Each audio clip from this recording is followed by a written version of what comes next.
Hello, everyone. An edition of the auto market and another focus on the Saab Gripen. We're dealing with what, in my view, are three major inadequacies or issues that have been overlooked by the media and public debate concerning the purchase of the Saab Gripen. Now, as everybody knows, there are two choices that Canada has. They can either purchase the F-35As by Lockheed Martin, used by the U.S. Air Force, or it can purchase the Saab Gripen.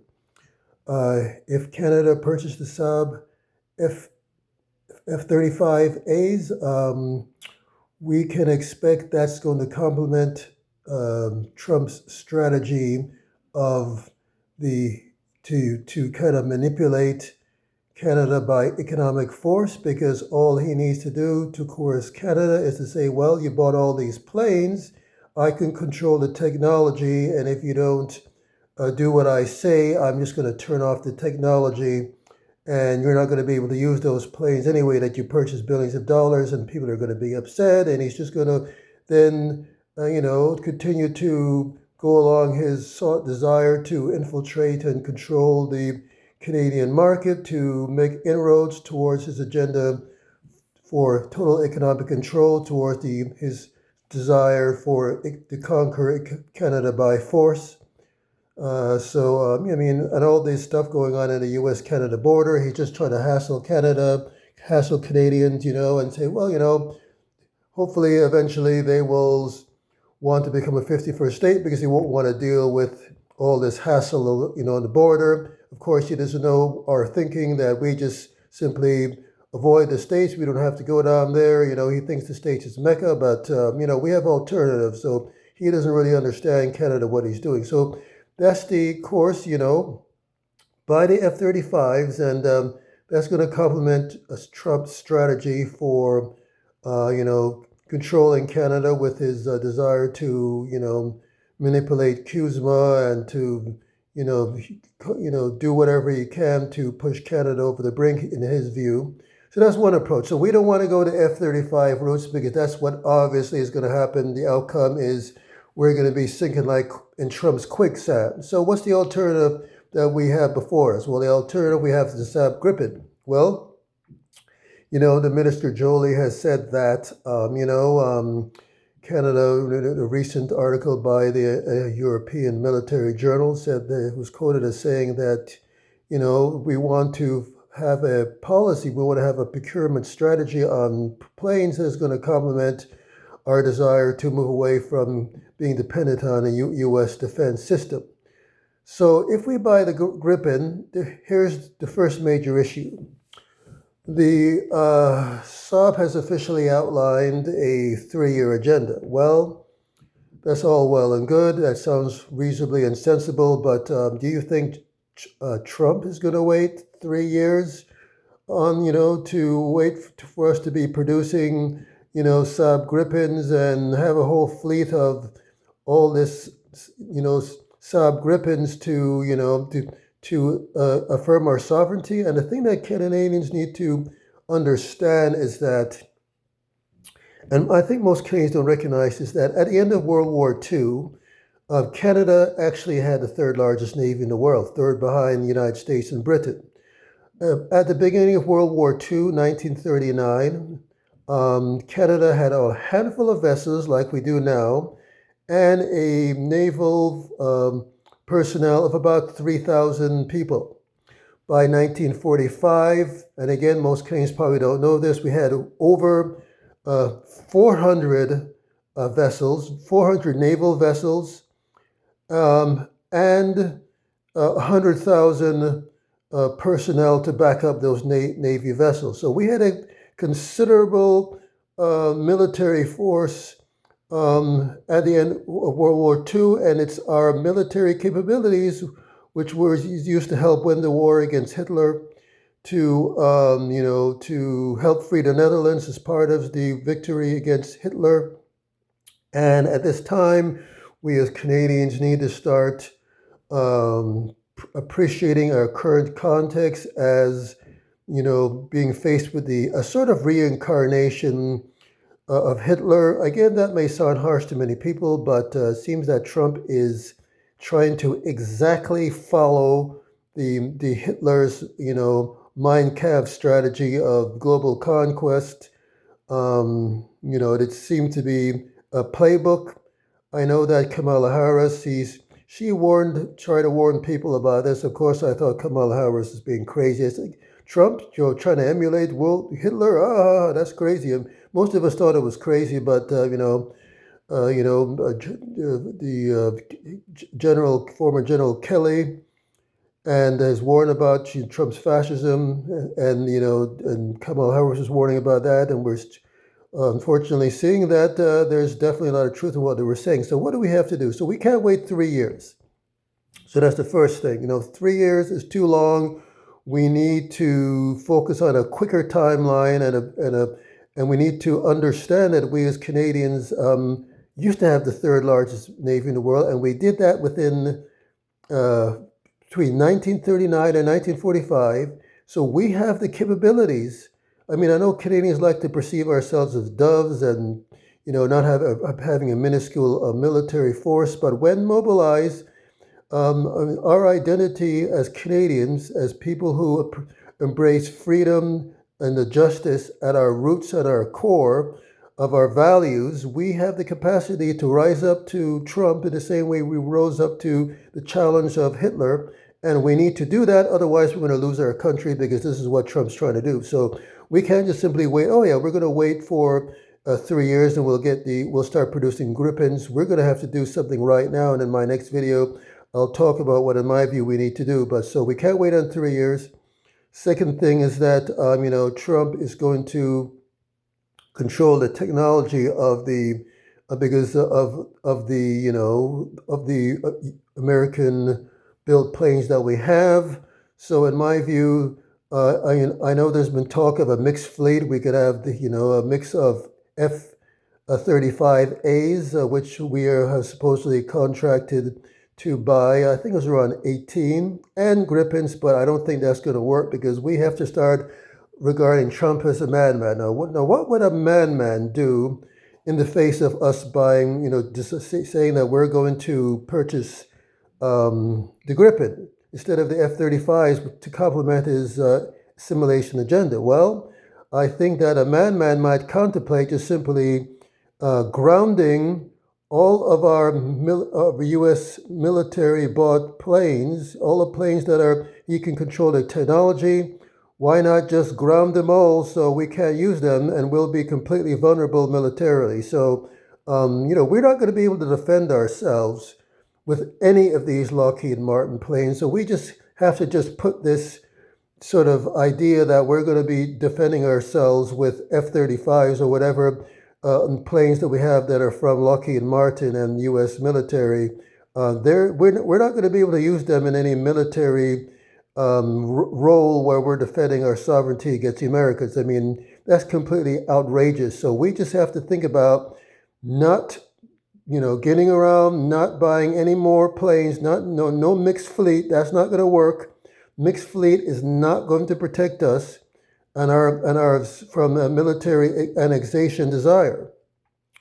And I'm seeing more and more talk of military annexation.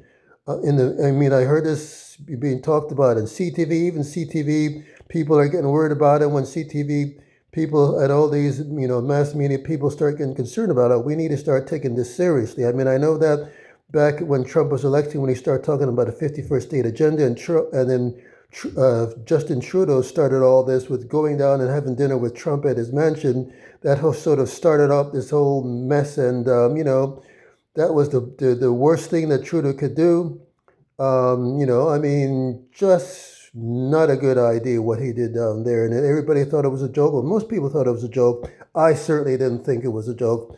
So, definitely it's not a joke. So I was way ahead of the curve on that. But anyway, so the 3 year official timeline for Gripens is not going to work. Because what's going to happen is that Trump is just going to say, okay, well, these guys are not going with our F-35s and they want to do their own thing. Well, we'll just annex them beforehand and we don't have to worry about these Gripens. So we are going to put ourselves open to military annexation if we don't have a strategy with the Gripens, the purchase of the Gripens to protect ourselves. We can't just wait on these Gripens coming around. We need to start mobilizing quickly, as we did in World War II. We can't just be sitting ducks for 3 years for Trump to annex us because he sees that, okay, these guys aren't going to roll over, play dead. Let's annex them beforehand. So this is the thinking we have to be doing. We have to be thinking that, okay, we buy these Gripens and then we're going to do other things to shore up our sovereignty in the here and now, because Trump is not going to be waiting 3 years for this, and our planes are likely going to be, all the ones bought from the U.S. are all going to be grounded in any potential confrontation with the U.S. military to try to take us over. So mixed fleet is not going to work. That is just a completely dog's breakfast. That's not going to work. So Canadians thinking about a mixed fleet, we could either go pure Gripens, no F-35s, no U.S. military technology is going to be grounded. It's either going to be grounded immediately by Trump when he doesn't like the fact that we bought these Gripens, or is it going to be grounded in the event that we are involved in any sort of military confrontation to protect our territory. So let's not think about mixed fleet. It's not reasonable, not rational. The third thing that we should be focusing on is protecting our auto sector, because Trump is not going to like us, try to carve out our sovereignty. So through the purchase of the Gripen. So we need to start leaning on Saab and say, okay, we know we don't make the Saab cars anymore because you sold out, I believe, to GM. I think it was many, many years ago they sold out to GM, but I'm sure you still have the technological know-how to build cars. So let's work on a Canadian-made car so that we can have Canadian cars and produce them like you used to when you had Saab.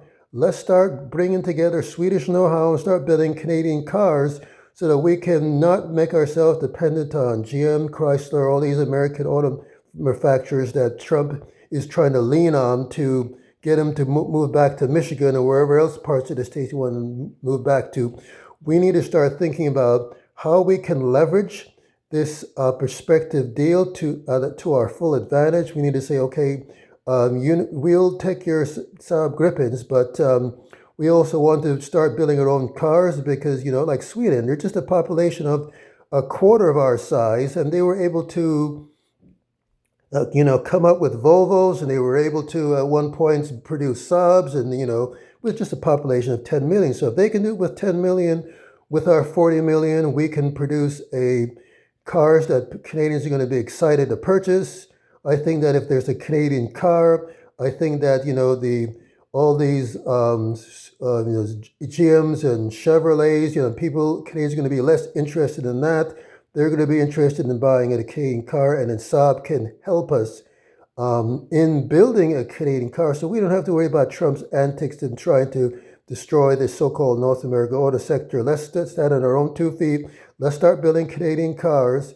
Let's not start thinking that a mixed fleet is just a ridiculous pipe dream. That's not going to work. That's not going to protect our sovereignty. What's going to protect our sovereignty is complete technological independence of our armed forces from the United States.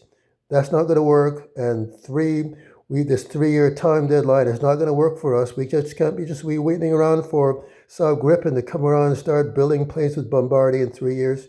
We need to be focusing on a strategy in the here and now that, okay, you know what, let's speed up this 3-year deadline. Let's speed that up, and we need to start focusing on other strategies that are going to protect our territory, that's going to protect us from the prospects of military invasion. We've already seen that, on the CTV report I saw yesterday, with this special envoy, so to call, that Trump appointed to Greenland, who wants to take over Greenland. Well, CTV raised the commentator, what about the annexation of Canada? If Trump goes in Greenland, don't bother think he's going to stop at Greenland. He's going to sweep Greenland up, and he's going to start to sweep in and take over Canada's north, and he's going to just put the squeeze on us and goodbye Canada. So we can't allow that Greenland business to come out. We need to start thinking about what to do about that. And I'll be talking about that in the next video. So those are my three issues. Issue number one is we can't wait for 3 years, and this 3-year official time deadline that Saab announced in terms of production of the Gripen and these 12,600 jobs. We need to start focusing on a strategy in the here and now that's going to expedite that deadline, and it's going to be part of a strategy of trying to shore us up, because Trump is not going to be pleased with us not allowing ourselves to fall in this quicksand of economic assimilation and control. So 3-year deadline, that's not going to work. Number two, mixed fleet is not going to work. That is not a practical solution to a country that's trying to annex us. Mixed fleet will all well and good if we didn't have to worry about U.S. annexation, but if the foe is the United States in any military confrontation, that's not going to work. So mixed fleet out. We can't, let's not stop talking about mixed fleet. That's completely outrageous. We need to focus on complete technological independence. And three, we need to start getting the most out of any potential deal with Saab. Let's start building Canadian cars using Saab's know-how. We can build Canadian cars and start to affirm our independence from the Trump's desire to destroy the Canadian auto industry. We need to start building our own cars. We can do that. If Sweden could do that with Saab and Volvo at one time, we can do it too. So thanks for watching, and look forward to your comments below. Thanks for watching another edition of the Auto Market and our exploration of the Saab Gripen offer and what we need to do to potentially tweak that offer so that it will be more complementing our national interest to remain a sovereign, independent country and nation, the land of our dreams and the land of our values and the land that we seek to protect as Canadians, as we've done since 1812 and before that time. Thanks for watching.